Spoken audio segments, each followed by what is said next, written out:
Bismillahirrahmanirrahim. Assalamualaikum warahmatullahi wabarakatuh.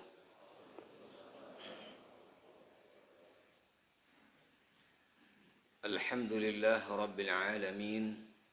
Wassalatu wassalamu ala sayyidil mursalin nabiyyina Muhammadin wa ala alihi wa ashabihi ajma'in. Amma ba'd, fa'usini wa iyyakum jami'an bittaqwallah. Ittaqullaha haqqa tuqatih wa la tamutunna illa wa antum muslimun. Wa tazawwadu fa inna khairaz zadi taqwa wattaqullaha ya ulil albab. Yaqulullahu jalla wa ala fi kitabihil majid wa huwa asdaqul qailin. يا أيها الذين آمنوا اتقوا الله حق تقاته ولا تموتن إلا وأنتم مسلمون. وقال عليه الصلاة والسلام في حديثه الذي رواه الإمام الترمذي: اتق الله حيثما كنت وأتبع السيئة الحسنة تمحها وخالق الناس بخلق حسن. Hadirin hadirat sidang jamaah salat subuh yang dimuliakan Allah Subhanahu wa taala. Bersyukur kita kepada Allah Subhanahu wa taala atas anugerah, nikmat dan rahmatnya yang tidak akan mampu kita menghitung jumlah dan nilainya. Wabil khusus pada kesempatan subuh yang mulia ini kita telah dapat melaksanakan salat subuh kita di awal waktu secara berjamaah di Masjid Baitur Rahman ini. Dan juga alhamdulillah saya Pak Azhari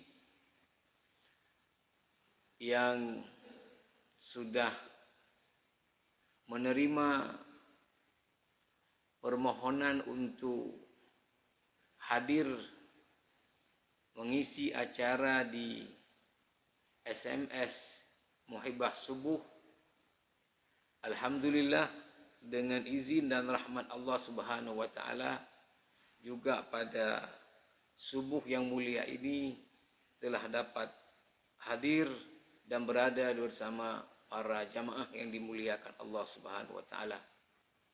Kami sendiri di Banda Aceh untuk kegiatan safari subuh BBC sejak pertengahan Maret sampai hari ini belum kami mulai.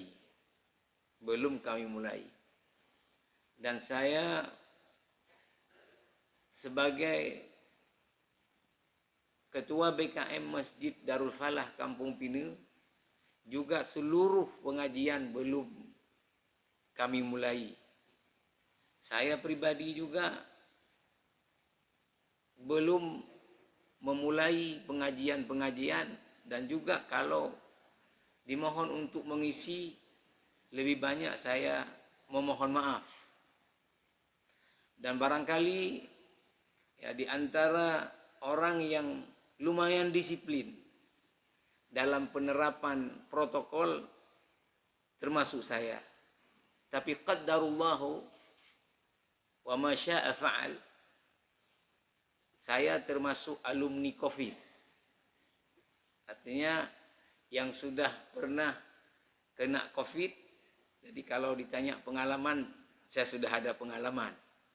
Walaupun tadi termasuk yang paling disiplin dengan protokol kesehatan. Tapi Allah Subhanahu wa taala menentukan apa yang ditentukan oleh Allah Subhanahu wa taala. Qaddarullahu wa ma syaa fa'al. Para jamaah yang dirahmati Allah Subhanahu wa taala, karena ada beberapa kali dimohon kemudian kita musyawarah dengan Pak Azhari. InsyaAllah Pak Azhari walaupun di Banda Aceh belum kita mulai, kita berusaha untuk bisa bersilaturahmi dengan para jamaah di Lok Semawe ini.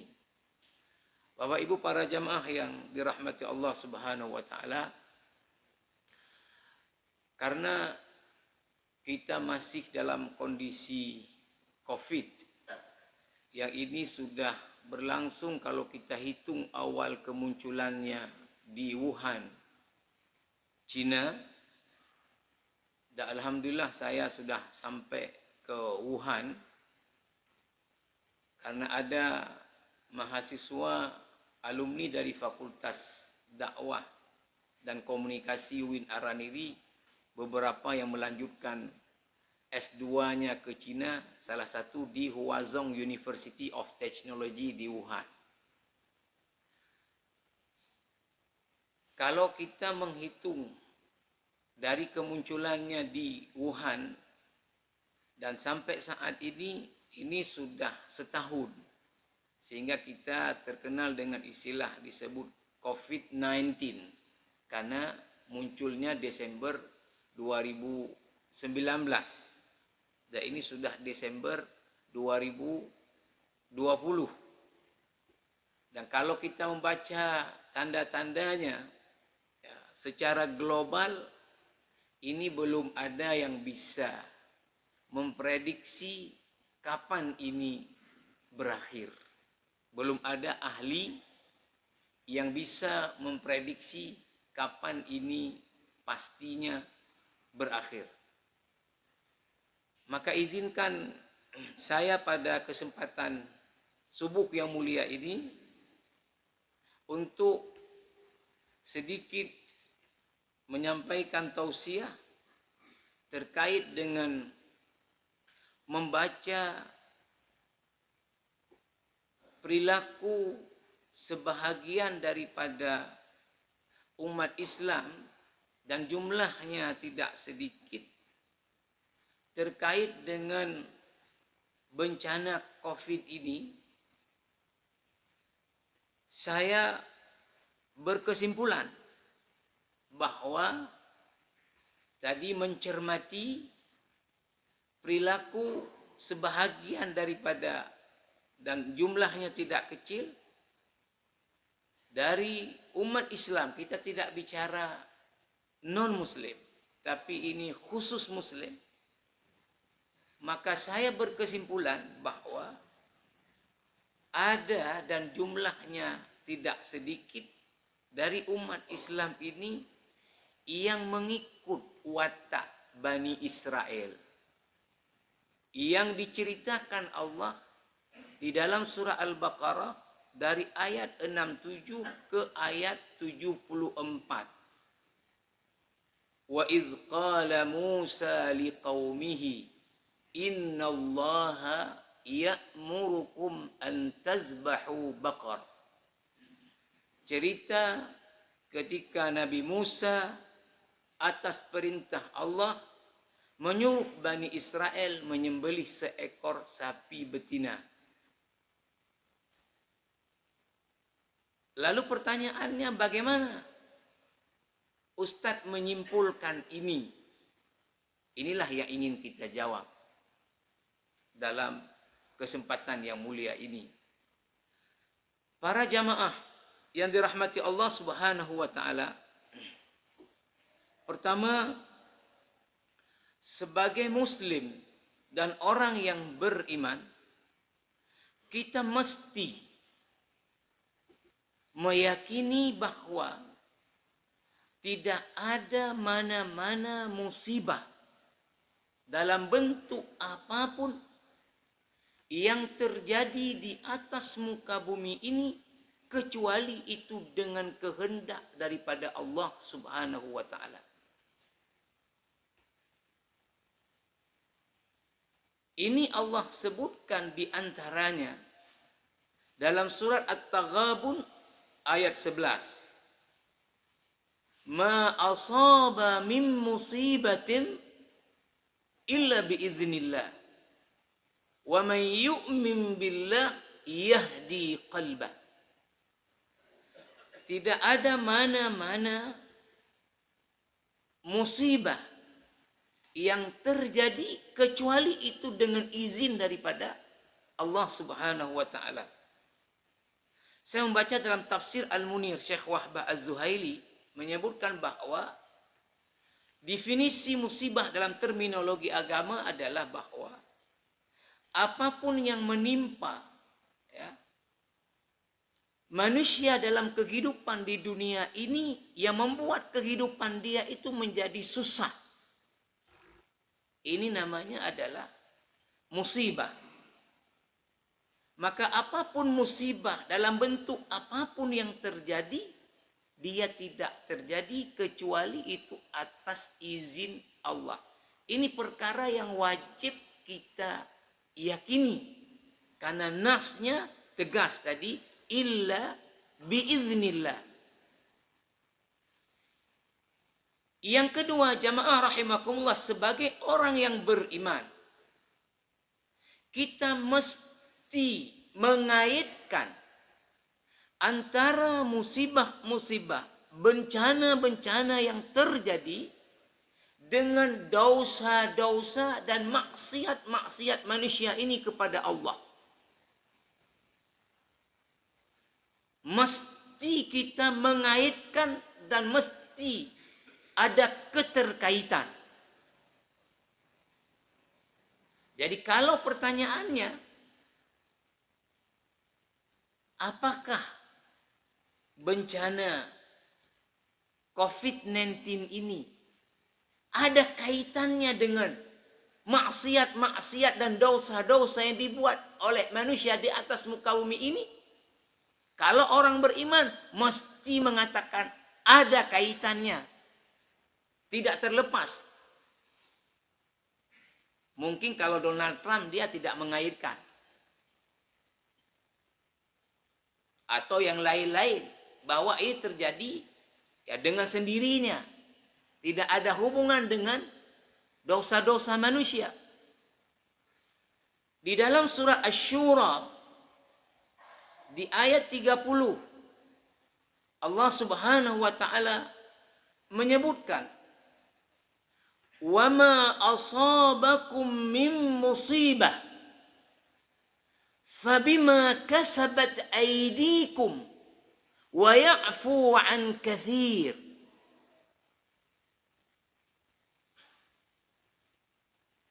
Tidak ada apa-apa musibah yang menimpa diri kalian, hai umat Muhammad, berarti kita termasuk. Wa ma asabakum min musibah fabima kasabat aydikum. Itu karena ulah daripada perbuatan tangan-tangan kalian. Syekh Wahbah Az-Zuhaili dalam tafsir Al-Munir mengatakan bahwa yang dimaksud dengan fabima kasabat aydikum adalah bisababi ma'asikum wa dhunubikum. Karena dosa-dosa dan maksiat-maksiat kalian. Lalu kenapa digunakan ungkapannya dengan karena ulah perbuatan tangan kalian? Karena maksiat itu pada umumnya dilakukan dengan tangan. Maka istilahnya digunakanlah dengan tangan ini, tapi untuk maksud seluruh maksiat-maksiat dan dosa-dosa, sekalipun dibuat bukan dengan tangan. Jadi penggunaan tangan ini adalah menggunakan ya apa istilahnya sesuatu dalam bahasa Arab yang umum dipakai untuk kemudian yang dimaksud adalah seluruh dosa dan seluruh maksiat. Jadi apapun musibah-musibah yang menimpa diri kalian, itu karena dosa-dosa dan maksiat kalian kepada Allah. Malahan Allah mengatakan apa? Wa ya'fu 'an katsir. Malah Allah memaafkan, tidak memberi bencana dan hukuman kepada manusia atas dosa-dosanya di dunia ini. Justru banyak yang Allah maafkan. Banyak yang Allah maafkan. Wa ya'fu an katsir. Sekarang jamaah rahimakumullah, kalau untuk melihat bahwa Allah banyak memaafkan, tidak menghukum manusia ini karena maksiat dan karena dosa mereka. Khususnya kita umat Nabi Muhammad sallallahu alaihi wasallam. Mari kita buktikan ini dengan sangat gamblang. Katakanlah saat ini perkiraan penduduk dunia sekitar 7 miliar. 7 miliar. Dari 7 miliar ini berapa miliar yang beriman kepada Allah? Itu diperkirakan pada angka 2 miliar. Lalu berapa miliar yang kufur kepada Allah? 5 miliar. Sekiranya Allah menghukum manusia karena kekufurannya kepada Allah, mesti yang dipunahkan 5 miliar. Itu kalau asasnya karena kekufuran. Nah, sekarang dalam 2 miliar manusia yang beriman kepada Allah, berapa yang tidak maksiat kepada Allah, yang bertakwa? Berapa yang maksiat?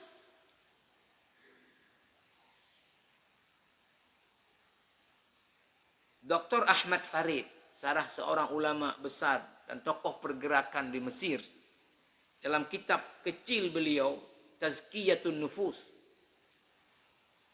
dalam menafsirkan ayat ثم أورثنا الكتاب الذي اصطفيناه من عبادنا ثم أورثنا الكتاب الذي اصطفينا من عبادنا فمنهم ظالم لنفسه ومنهم مقتصد ومنهم سابق بالخيرات بإذن الله. Orang-orang yang kami wariskan Al-Quran, Alkitab, di sini tidak ada khilaf di antara mufassir dalam kitab Tafsir Al-Munir, adalah Al-Quran.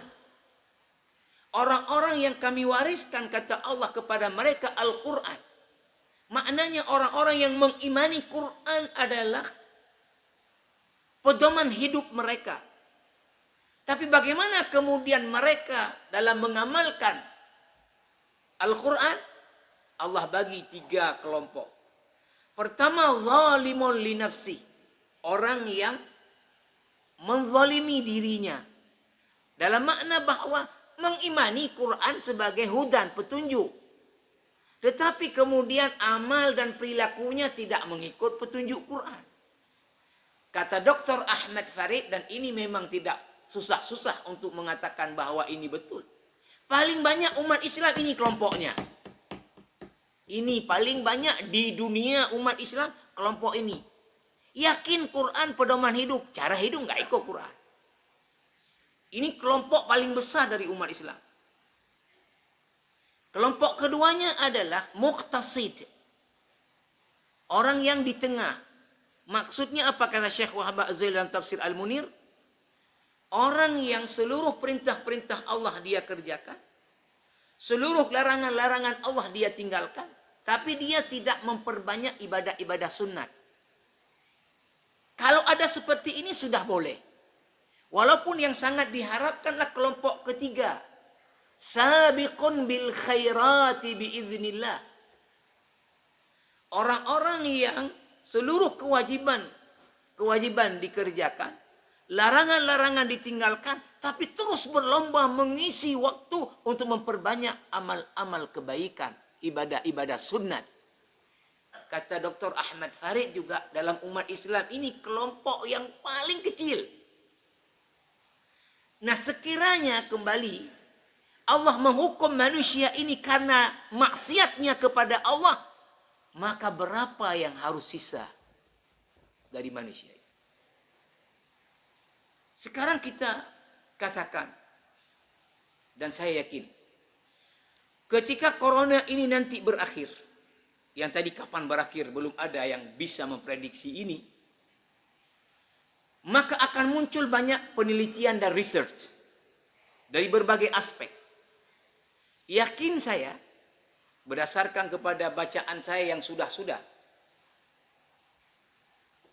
akan keluar salah satu hasil research bahwa sepanjang sejarah yang manusia mencatatnya, maka corona ini akan menjadi bencana terbesar sepanjang sejarah. Karena sekarang ini bapak-bapak boleh ketik di HP yang ada Androidnya, ketik ya, bencana-bencana besar dunia. Itu akan keluar 10 besar. Pertama di ranking pertama adalah banjir Sungai Kuning di Cina.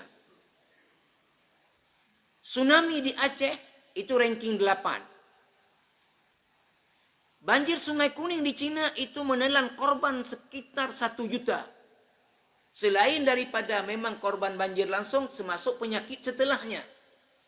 Nah sekarang corona ini sudah melampaui angka orang yang mati karena corona lebih dari 1 juta. Dan ini belum tahu kapan berakhir dia. Itu dari aspek korban jiwa. Kalau banjir Sungai Kuning hanya terjadi di Cina dan di wilayah sungai itu saja. Tapi corona ini sekarang ini kalau bahasa medis kan disebut dengan pandemi. Pandemi artinya apa? Dia lebih besar daripada wabah. Ketika ruang lingkupnya sudah mendunia, ini disebut dalam bahasa medis pandemi. Maka corona ini telah mendunia penyebarannya. Maka kalau dihitung dari aspek kerugian ekonomi, ini luar biasa memporak-porandakan. Negara-negara hebat ekonomi resesi karena corona. Perusahaan-perusahaan besar-besar dunia bangkrut oleh corona. Nah, sekalipun corona akan keluar nanti sebagai bencana terbesar sepanjang sejarah, tapi ini kalau dibandingkan dengan maksiat manusia kepada Allah, belum apa-apanya. Artinya apa? Masih sungguh lebih besar maksiat manusia kepada Allah. Tapi Allah tadi mengatakan, wa ya'fu an katsir. Allah memaafkan banyak maksiat manusia-manusia ini tidak dihukum langsung di dunia. Tapi ditangguhkan hukumannya sampai kepada hari pembalasan nantinya. Kalau kita flashback ke belakang, kita baca penjelasan Allah dalam surat Al-A'raf secara periodik misalnya. Bagaimana Allah menghantam kaum-kaum terdahulu dengan bencana-bencana yang seluruh yang kufur Allah binasakan semuanya, tidak tersisa satu biji pun. Umat Nabi Nuh alaihi salam yang kufur kepada Allah, diutus Nabi Nuh untuk memperbaiki mereka. Lalu mereka menolak Nabi Nuh dan dakwahnya, maka Allah binasakan siapa? Semua yang kufur. Yang selamat hanya yang beriman. Kita kenal bahwa anak Nabi Nuh ketika diajak orang tuanya naik ke dalam perahu, dia lebih memilih untuk naik ke atas puncak gunung karena logika belum pernah banjir itu menenggelamkan gunung. Maka dia katakan, sa'awi ila jabalin ya'simuni minal ma'. Kenyataannya banjir di zaman Nabi Nuh menenggelamkan. Dalam tafsir Al-Munir disebutkan bahwa skala banjir di zaman Nabi Nuh, pertama pendapat mufassir, menenggelamkan seluruh penjuru dunia. Pendapat yang kedua yang paling kecil, ya, banjir di zaman Nabi Nuh menenggelamkan jazirah Arab. Nah kalau kita pegang pendapat yang kedua saja yang paling kecil, ini saya sudah cukup dahsyat. Maka semua yang kufur binasa. Tidak tersisa satupun. Yang selamat hanya yang beriman. Naik ke periode berikutnya ketika manusia sudah berkembang biak dari keturunan Nabi Nuh yang selamat tadi.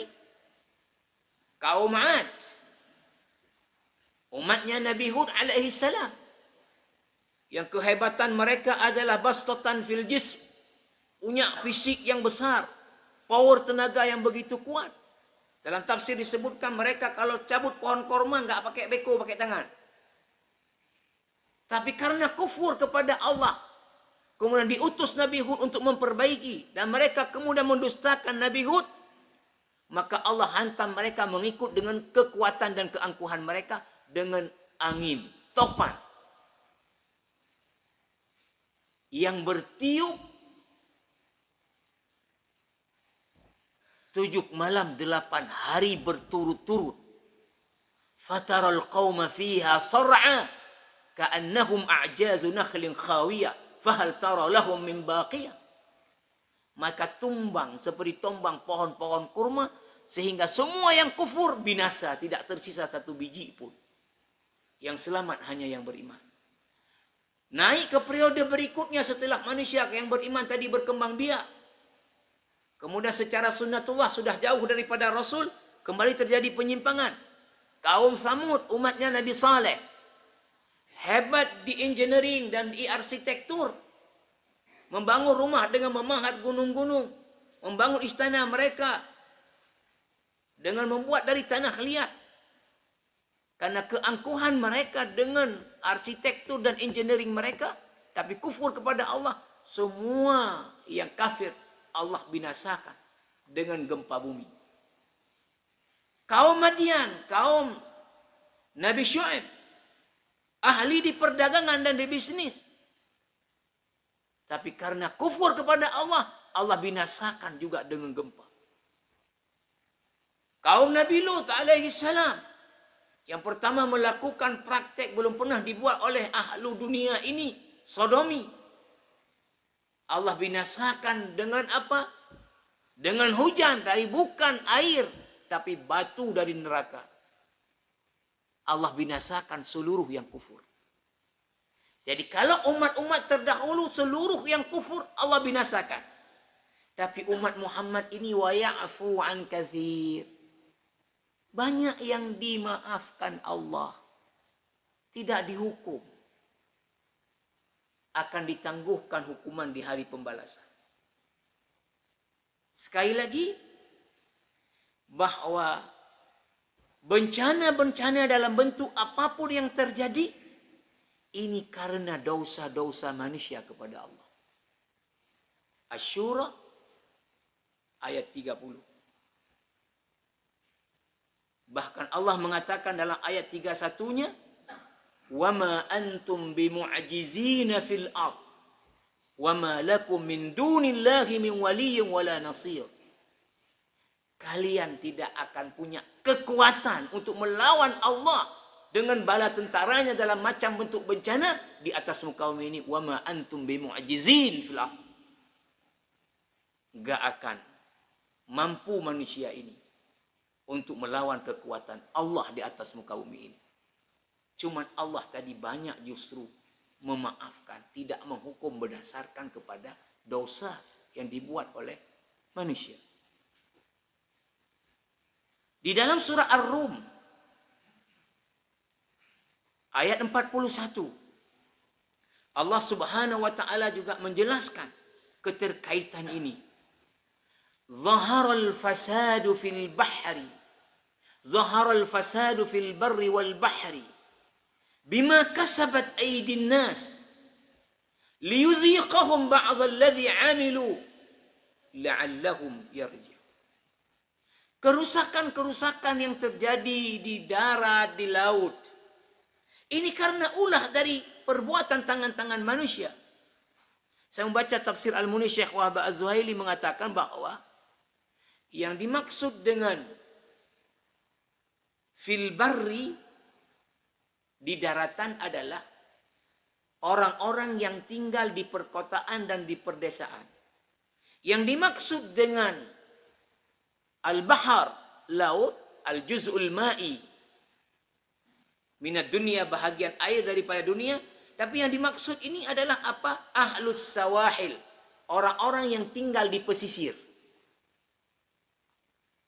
Jadi kerusakan yang terjadi dalam bentuk bencana-bencana yang kemudian menimpa penduduk kota, penduduk desa, penduduk di pesisir, ini karena juga ulah tangan perbuatan manusia, karena ulah daripada maksiat dan dosa-dosa manusia kepada Allah.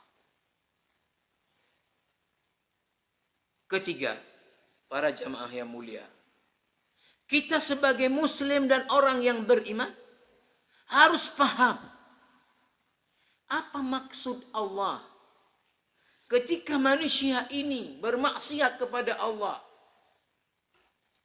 melakukan dosa-dosa kepada Allah, lalu Allah datangkan bencana dalam macam bentuk.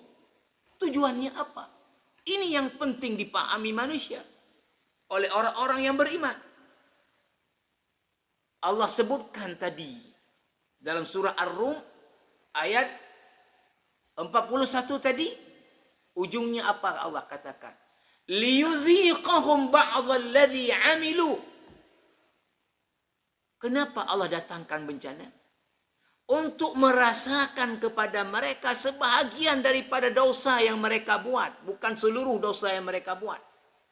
Artinya dengan datang bencana mereka kemudian merasa bahwa begitu susah manusia ini ketika ditimpa oleh bencana.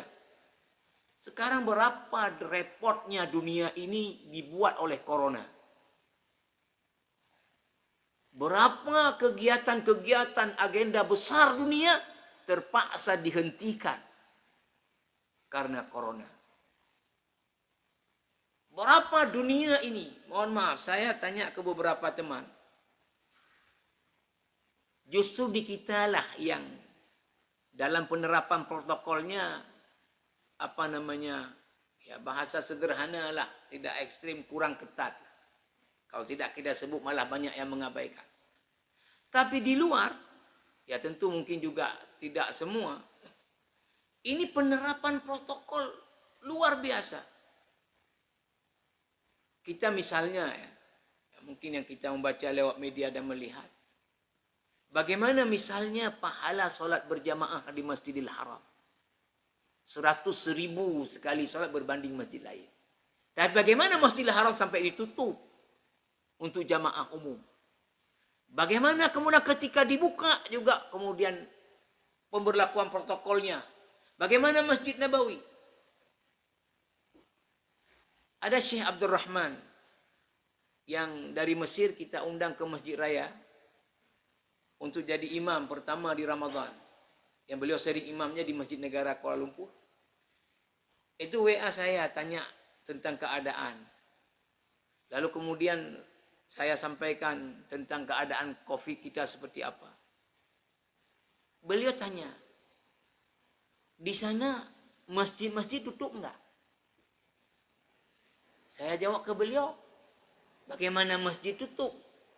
Pasar-pasar, warung-warung enggak tutup? Kan enggak mungkin masjid tutup. Artinya pemerintah kan enggak mungkin kalau suruh tutup masjid, warung enggak suruh tutup.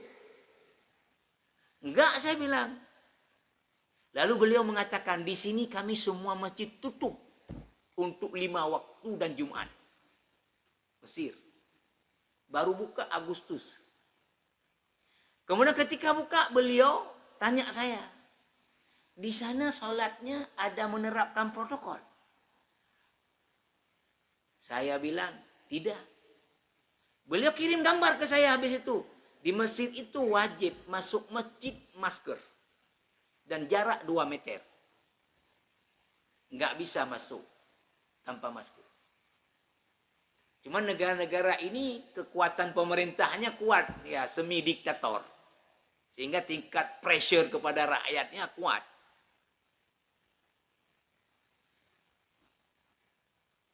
Misalnya lagi, adik ipar saya ada S2 di Sudan.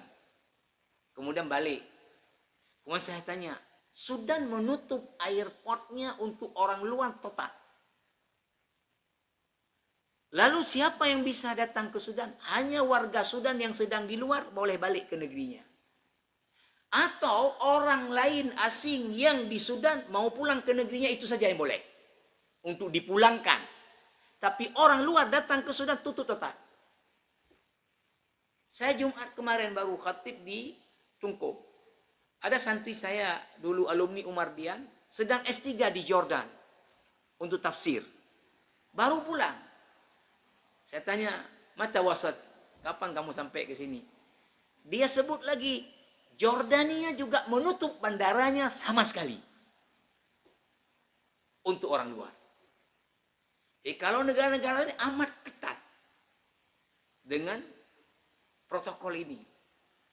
Karena mereka merasa bahwa nanti kalau terjadi lonjakan akan kewalahan, Apalagi seperti Sudan, negara yang miskin, sumber dayanya dan semuanya nggak akan sanggup menghadapi ini. Jamaah yang dirahmati Allah Subhanahu wa taala, Allah datangkan ini tadi dengan manusia menjadi kemudian merasa azab ini musibah bencana. Dan manusia kemudian melihat bahwa dia tidak ada apa-apa kekuatan manusia ini dihadapkan kepada kekuatan Allah. Dengan itu harapannya apa? La'allahum yarji'un. Agar mereka kemudian sadar dan kembali ke jalan yang benar. Ini tujuannya. La'allahum yarji'un. Agar mereka dengan melihat dengan mata kepala betapa manusia ini kekuatannya lemah di hadapan kekuatan Allah. Corona ini kan makhluk yang gak bisa diindra. Halus sekali, tidak bisa diindra. Tetapi makhluk yang tidak bisa diindra ini telah memporak-porandakan dunia. Bahkan sampai hari ini sudah setahun berlangsung, para ilmuwan dunia bertekuk lutut.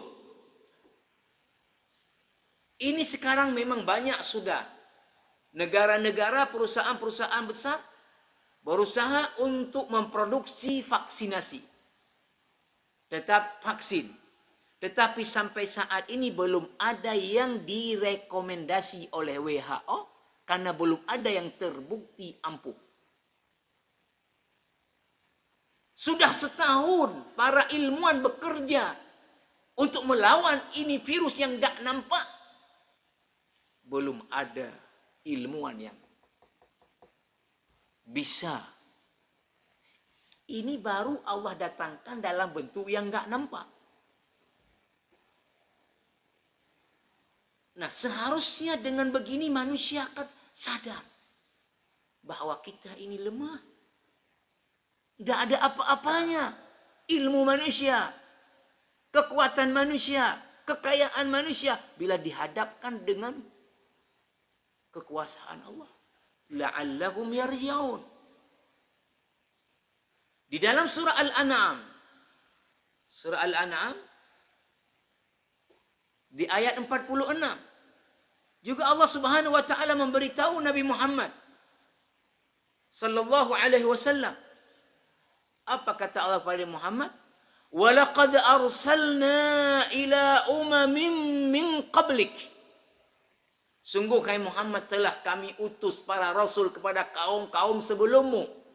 Sudah kita sebut tadi. Kaum Nabi Nuh, kaum Nabi Hud, kaum Nabi Saleh, kaum Nabi Syuaib, kaum Nabi Lut, kaum Saba.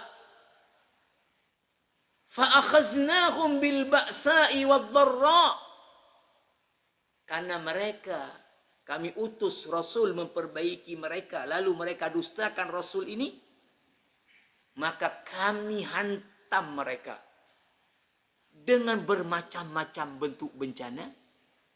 Tujuannya apa? La'allahum yatadarra'un. Agar mereka itu tunduk dan patuh kepada Allah. Agar mereka tunduk dan patuh kepada Allah. Di surah Al-A'raf, lebih kurang dengan redaksi yang berbeda, Allah sebut, la'allahum yadharra'un. Agar mereka tunduk dan patuh kepada Allah. Nah, sudah sebesar ini, ya, dan sedahsyat ini, saya sebut tadi setelah ini akan keluar research bahwa bencana yang paling besar sepanjang sejarah dicatat manusia, ini akan keluar corona ini. Cuman dia bukan dalam bentuk bencana alam, tapi non bencana alam. Tapi ini akan menjadi yang terbesar. Nah, seharusnya ini menjadi peringatan. Bukan untuk Donald Trump. Dia nggak percaya ini ada kaitannya dengan Tuhan. Tapi untuk orang-orang yang beriman. Maka di antara doa saya, selain meminta Allah mengakhiri penyebaran corona di tengah-tengah kehidupan kita, juga Allah Subhanahu wa taala jadikan corona ini azab bagi orang-orang kafir. Dan ini peringatan bagi orang-orang yang beriman tapi fasik dan bermaksiat untuk kembali kepada jalan Allah. Dan menjadi juga media untuk peningkatan keimanan dan ketakwaan bagi hamba-hamba Allah yang saleh.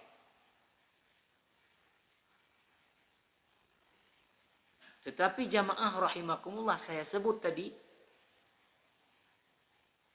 bagaimana sikap sebagian umat Islam sudah sebesar ini bencana nyata dan sudah memporak-porandakan dunia, tetapi justru sebahagian dan jumlahnya tidak kecil umat Islam ini ikut wataknya Bani Israel. Bagaimana Bani Israel? Allah cerita ulang di dalam Al-Quran. Dan seluruh kisah-kisah dalam Al-Quran ini adalah untuk jadi ibrah. Sehingga para ulama dalam kajian ulumul Quran itu menjadikan kajian khusus tentang masalah kisah-kisah dalam Al-Quran menjadi ilmu mandiri sendiri, disebut dengan ilmu qasasil Quran. Sehingga saya punya kitab khusus menulis tentang qasasul Quran, kitab khusus membahas tentang kisah-kisah dalam Al-Quran. Jadi semua kisah dalam Al-Quran ini adalah untuk jadi pelajaran, jadi contoh. Yang Allah binasakan, yang Allah timpakan musibah, itu jangan ikut seperti itu. Yang Allah ceritakan yang baik-baik, jadilah seperti itu. Itu inti daripada kisah-kisah dalam Al-Quran. Maka Allah ceritakan tentang Bani Israel terkait dengan perintah tadi Allah untuk menyembelih seekor sapi betina. Wa idh qala Musa liqaumihi innallaha ya'murukum an tazbahu baqara. Ingatlah ketika Musa berkata kepada kaumnya, memerintahkan kaumnya, sesungguhnya Allah menyuruh kalian menyembelih seekor sapi betina. Qalu atattakhizuna huzwa. Kaumnya berkata, Bani Israel, engkau hai Musa memperolok-olok kami ya. Qala a'udzu billahi an akuna minal jahilin. Musa berkata, aku berlindung kepada Allah menjadi orang-orang yang bodoh. Ayat ini kalau baca terjemah saja, enggak baca tafsir, enggak ngerti kita. Enggak ngerti. Dalam tafsir dijelaskan kenapa Musa perintahkan mereka atas perintah Allah untuk menyembelih seekor sapi betina. Ceritanya, di kalangan Bani Israel ada satu orang kaya, tapi tidak punya anak. Sehingga kalau dia meninggal dunia, akan diwarisi hartanya oleh keponakannya. Cuma keponakan ini kurang sabar menunggu orang kaya ini mati. Satu malam dia matikan. Satu malam orang ini, pamannya, dia matikan. Gak mampu menunggu mati alami. Dimatikan sama dia. Setelah dia bunuh, dia letakkan jenazah orang ini di depan rumah seseorang. Ketika paginya, ditemukanlah jenazah orang ini di depan rumah seseorang. Dituduhlah orang yang punya rumah ini telah membunuh orang ini. Maka orang ini tentu keberatan, yang tidak tahu apa-apa sudah dituduh. Terjadilah tuduh-menuduh di antara mereka siapa yang bunuh. Maka ada satu orang intelek di kalangan Bani Israel berkata, untuk apa kita ini saling tuduh ini, tuduh itu. Yang tidak tahu benarnya mana. Kan di tengah-tengah kita ada utusannya Allah si Musa. Kalau memang dia utusan Allah, tanya sama dia, biar dia tanya sama Tuhannya siapa yang bunuh. Ngapain kita ribut-ribut? Ini kalau ada orang intelek, coba lihat, keluar inteleknya. Tadi orang udah ribut-ribut pakai Kamu. Orang intelek mengatakan, kan si Musa mengaku utusan Tuhan. Ngapain kita ribut-ribut? Tanya sama dia, biar dia tanya sama Tuhannya. Kalau dia utusan Tuhan. Siapa yang bunuh orang ini? Bertanyalah Musa kepada Allah. Siapa bunuh orang ini? Maka Allah perintahkan mereka melalui Musa untuk menyembelih seekor sapi betina. Ketika Musa beritahu mereka suruh sembelih seekor sapi betina oleh Allah, mereka katakan, "Hei Musa, jangan perolok-olok kami ya. Kami tanya sama Tuhanmu siapa bunuh orang ini, kok kamu bilang suruh sembelih seekor sapi betina. Hubungannya apa? Main-main kamu yang mempermainkan kami. Perolok-olok kami. Yang kami tanya yang bunuh siapa? Jawab. Kok suruh sembelih seekor sapi? Kan nggak ada hubungannya kalau ini." Lalu Musa mengatakan, "Saya nggak orang bodoh memperolok-olok kalian." Artinya apa? Sungguh-sungguh ini perintah daripada Allah. Saya tidak mempermainkan kalian. Karena bahasan kita bukan ini. Kemudian mereka tanyalah lembu yang kayak mana. Sampailah akhirnya mereka menyembelih seekor sapi betina sesuai dengan permintaan dan pertanyaan mereka tadi. Kemudian Allah katakan, "Faqulna dhribuhu bi ba'dihha. Kadzalika yuhyi Allahul mauta wa yuriikum ayatihi la'allakum ta'qilun." Setelah sapi ini disembelih, maka Allah perintahkan mereka, "Faqulna idribuhu bi ba'dihha." Kami perintahkan, kata Allah melalui Musa, pukul orang mati tadi. Dengan apa? Bi ba'dihha, dengan bahagian dari lembu yang sudah mati. Lembu disembelih, udah mati. Sekarang ambil pahanya, kan lebih mati lagi. Lembu disembelih udah mati. Ambil pahanya, kan lebih mati lagi. Kami perintahkan pukul orang mati tadi. Bi ba'dihha, dengan bahagian daripada lembu yang sudah mati tadi. Apa yang terjadi? Hidup orang mati tadi. Kadzalika yuhyillahul mauta. Demikianlah Allah menghidupkan orang mati dengan benda mati. Wa yuriikum ayatihi, dan menunjukkan pada mata kalian tanda-tanda kekuasaan Allah. La'allakum ta'qilun, biar kalian pakai otak. Jangan pakai dengkul. Lihat Bani Israel, dengan mata kepala mereka, mereka tengok orang mati dipukul dengan benda mati, hidup dengan kekuasaan Allah. Dalam tafsir dijelaskan bahwa orang ini kemudian hidup dan dia tunjukkan siapa bunuhnya, kemudian mati lagi. Ini kan kekuasaan Allah konkret di depan mata. Bukan orang bilang, saya tadi mau lihat kekuasaan Allah. Bukan orang bilang. Di depan mata. Tapi ayat selanjutnya apa kata Allah? Summa qasat qulubukum min ba'di dzalika fahiya kal hijarah aw ashaddu qaswa. Tapi hati kalian keras kayak batu. Bahkan lebih keras daripada batu. Artinya ini sudah konkret di depan mata. Tetap saja kemudian membangkang kepada Allah.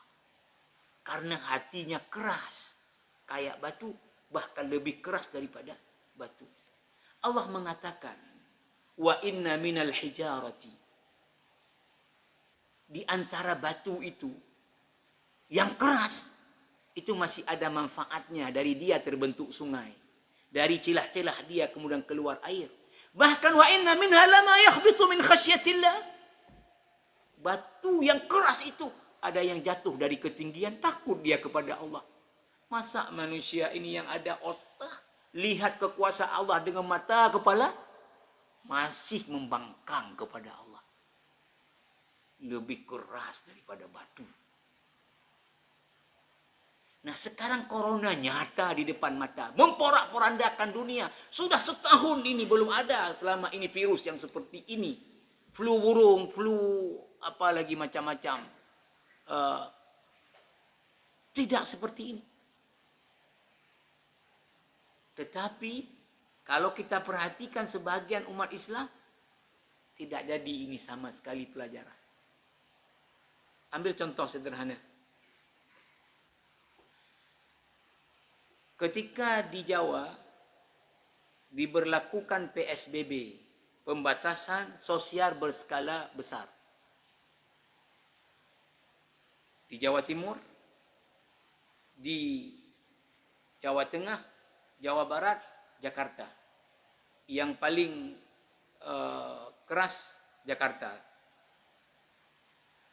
Ketika diberlakukan PSBB, maka yang termasuk kena imbasnya apa? Bukan karena maksiat, tapi karena takut menjadi tempat klaster penyebaran corona. Maka hiburan-hiburan malam harus ditutup, diperintahkan pemerintah tutup, bukan karena maksiat, karena takut jadi klaster penyebaran corona. Maka diskotik-diskotik, karaoke-karaoke, pantai pijat plus, kafe-kafe tutup. Bukan karena maksiat, tapi karena tadi takut corona. Apa yang terjadi? Saya baca di media Detik. Maka para pekerja hiburan malam itu menuntut pemerintah Jakarta untuk mencabut larangan itu. Dan mereka mengancam sekiranya itu tidak dicabut, mereka akan menggerakkan 1.000 orang demo. Yakin saya kalau 1.000 ini yang demo, 800-nya muslim wa muslimah. Muslim wa muslimah.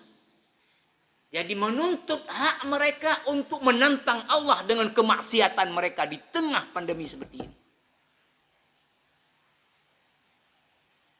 Malahan di Polrestabes Surabaya, saya baca juga di Detik, ada satu orang suami itu menjual istrinya untuk berzina dengan orang lain via online.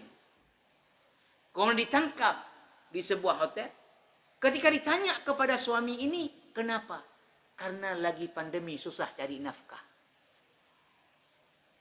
Orang mana ini? Madura. Suami muslim, istri muslimah.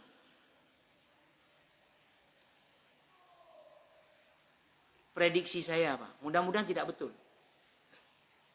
Ya, kita berdoa tidak betul. Tapi prediksi saya, ketika corona ini nanti berakhir, maka ini tidak akan banyak membuat perubahan.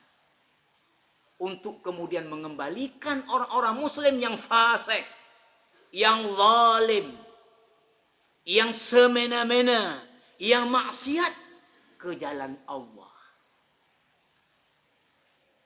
Yakin saya, ini tidak banyak menjadi pelajaran. Untuk merubah tadi, ahlul ma'asi, ahlul dzunub, ahlul zulmi, ahlul zina.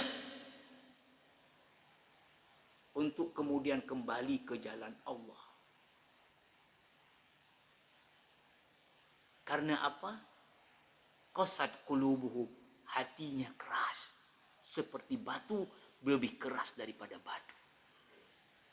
Maka Syekh Saleh Al-Munajjid, salah seorang ulama, yang sekarang saya tahu informasinya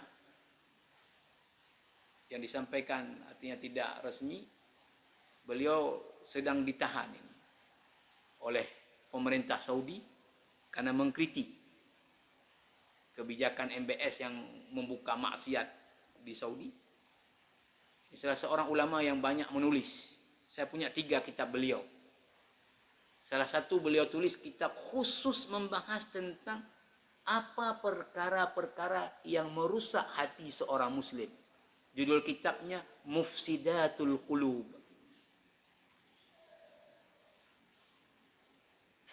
Panjang beliau bahas di situ.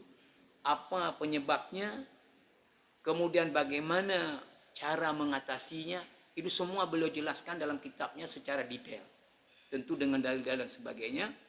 Ya, karena waktu kita yang terbatas, maka kita tentu berharap bahwa ya seperti Allah mau tadi, dengan datangnya bencana ini, manusia harusnya, terutama orang yang beriman, sadar bahwa kita ini tidak ada apa-apa, dihadapkan kepada kekuasaan Allah.